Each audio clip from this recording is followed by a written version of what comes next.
Film की शुरुआत सैन्य रेडियो पर होने वाली एक तनावपूर्ण बातचीत से होती है। सैनिक घबराहट में दुनिया भर में अचानक हुए रहस्यमय जीवों के हमलों की रिपोर्ट दे रहे होते हैं। उनकी पूरी कोशिशों के बावजूद सेना बहुत जल्दी हार जाती है। 3 साल बाद मानवता का जो बचा खुचा हिस्सा है वह ऊंचे पहाड़ों में शरण लिए हुए है, क्योंकि वे राक्षस समुद्र तल से 8000 फीट से ऊपर नहीं चढ़ सकते।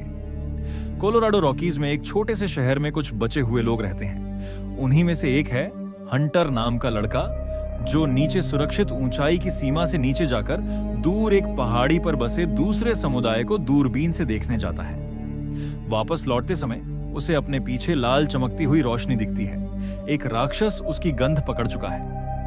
हंटर तेजी से पहाड़ी चढ़ता है और जैसे ही वह सुरक्षित ऊंचाई वाली सीमा पार करता है, राक्षस ठीक वहीं रुक जाता है। घर लौटकर हंटर अपने पिता विल को यह घटना बताता है। विल गुस्से में उसे डांटता है कि उसने अपनी जान खतरे में डाली, खासकर इसलिए कि उसके फेफड़े कमजोर हैं और भागते भागते कभी भी जवाब दे सकते हैं। बाद में विल अपनी दिवंगत पत्नी तारा की दोस्त कैडी के साथ शिकार पर जाता है। वो बताता है कि हंटर बार बार सीमा से नीचे इसलिए जाता है क्योंकि उसे समान उम्र के बच्चों की कमी महसूस होती है।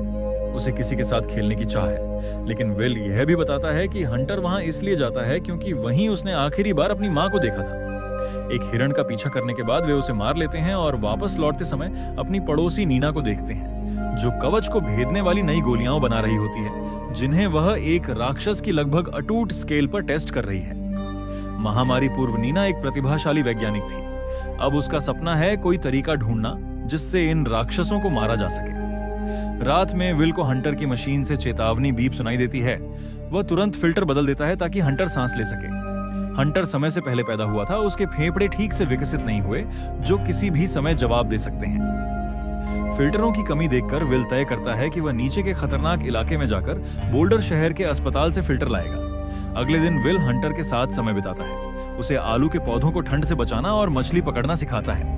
हंटर का जन्मदिन है, इसलिए विल स्टोर से मैकरोनी एंड चीज का आखिरी पैकेट खरीदता है, हंटर की पसंदीदा। डिनर पर हंटर उदास होकर कहता है कि उसे किसी से बात करने को नहीं मिलता। वह पूछता है कि वे रेडियो से दूसरे लोगों से बात क्यों नहीं करते। विल बताता है कि उनके पास बिजली इतनी कम है कि बस हंटर की मशीन चल पाए। वे दूसरे शेल्टर्स से झंडों के जरिए संपर्क करते हैं। रात में हंटर को एक और अटैक आता है और मजबूरी में विल को आखिरी इमरजेंसी दवा का इस्तेमाल करना पड़ता है। ये समझकर कि अब समय नहीं बचा, वह रात में नीना के घर जाता है। यहाँ पता चलता है कि तारा की मौत भी तब हुई थी जब वह नीना के साथ बोल्डर गई थी। विल नीना को दोष देता है, लेकिन क्योंकि वही अकेली है जो ऐसी यात्रा से कभी जिंदा लौटकर आई है, वह उससे साथ चलने की गुजारिश करता है। नीना मना करती है, कहती है यह पागलपन है, लेकिन विल कहता है कि तारा की मौत का कर्ज वह चुकाए। विल के जाते ही नीना अपने अपराध बोध से परेशान होकर एक खास कंपास बनाना शुरू करती है जो राक्षसों को पकड़ सके। आखिरकार वह उसके साथ जाने का फैसला करती है। सुबह विल हंटर को 5 दिनों में लौट आने का वादा करता है। विल, कैडी और नीना सफर पर निकलते हैं। तीनों के बीच तनाव साफ नजर आता है। नीचे उन्हें एक नष्ट सैन्य काफिला मिलता है। वे सामान खोजते हैं। नीना समझाती है कि उसका कंपास राक्षसों को आधा मील दूर तक पकड़ सकता है। आगे उन्हें जंगली घोड़ों का झुंड दिखता है। मानवों की गैर मौजूदगी में प्रकृति फल फूल रही है। वे एक स्की रिसॉर्ट पहुंचते हैं जहां से वे तेजी से ऊपर जा सकें। अचानक कंपास एक राक्षस को दिखाता है। विल लिफ्ट चालू करने दौड़ता है। कैडी एक ग्रेनेड दागती है, लेकिन राक्षस पर असर नहीं होता। तीनों लिफ्ट पर चढ़ते हैं, लेकिन राक्षस के हमले से चेयर गिर जाती है। वे भागकर फिर सुरक्षित ऊंचाई पार करते हैं। रात को नीना बताती है कि राक्षस जानवरों पर हमला नहीं करते, न वे खाते हैं न सोते हैं। वे सिर्फ इंसानों को खत्म करते हैं, और ऊंचाई का नियम भी बेहद अजीब है। अगले दिन वे एक खान के रास्ते से जाना पड़ता है जो बीच में सुरक्षित ऊंचाई से नीचे जाती है। नीना बहुत गुस्सा होती है, कंपास वहां ठीक से काम नहीं करेगा, लेकिन मजबूरन वे अंधेरी खान में उतरते हैं। नीचे उन्हें लाल रोशनी दिखाई देती है। कैडी रास्ता रोकने के लिए ग्रेनेड फेंकती है, लेकिन राक्षस अंदर आ जाता है। वे एक संकरे रास्ते में छुपते हैं, सांस रोककर। राक्षस करीब आता है। विल फ्लेयर जलाकर उसे भटकाता है। भागते भागते वे दूसरे राक्षस से टकरा जाते हैं। वह कैडी को टेंटकल से भेदकर उठा ले जाता है। विल और नीना बेबस होते हैं। वे बाहर निकलते हैं और कैडी की मौत पर शोक मनाकर आगे बढ़ते हैं। एक केबिन में नीना अपनी थ्योरी बताती है। राक्षसों का ईएम फील्ड इतना ताकतवर है कि अगर उसे एक खास बुलेट से बाधित किया जाए तो वह अंदर से फट सकते हैं। विल इसे पागलपन कहकर खारिज करता है। अगले दिन वे शहर पहुंचते हैं, अस्पताल में घुसते हैं और फिल्टर ढूंढ निकालते हैं। तभी राक्षस हमला कर देता है। विल ऑक्सीजन टैंकों का इस्तेमाल करके धमाका करता है और राक्षस को इमारत से बाहर उड़ा देता है। नीना कहती है कि उसे लैब केमिकल्स भी चाहिए, वह वहां जाना चाहती है।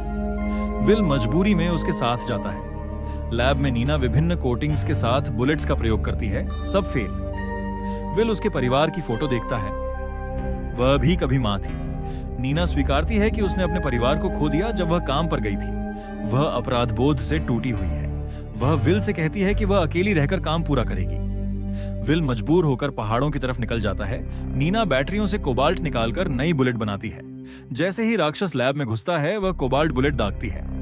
विल दूसरी तरफ गाड़ी दुर्घटनाग्रस्त करता है। राक्षस उसका पीछा करते हैं। वह लगभग मरने ही वाला होता है कि तभी अचानक एक राक्षस फट जाता है। पहाड़ी पर नीना खड़ी है। उसकी कोबाल्ट गोलियां काम कर चुकी हैं। वह बाकी राक्षसों को भी मारकर दिखाती है कि ये जीव नहीं बल्कि मशीनें हैं।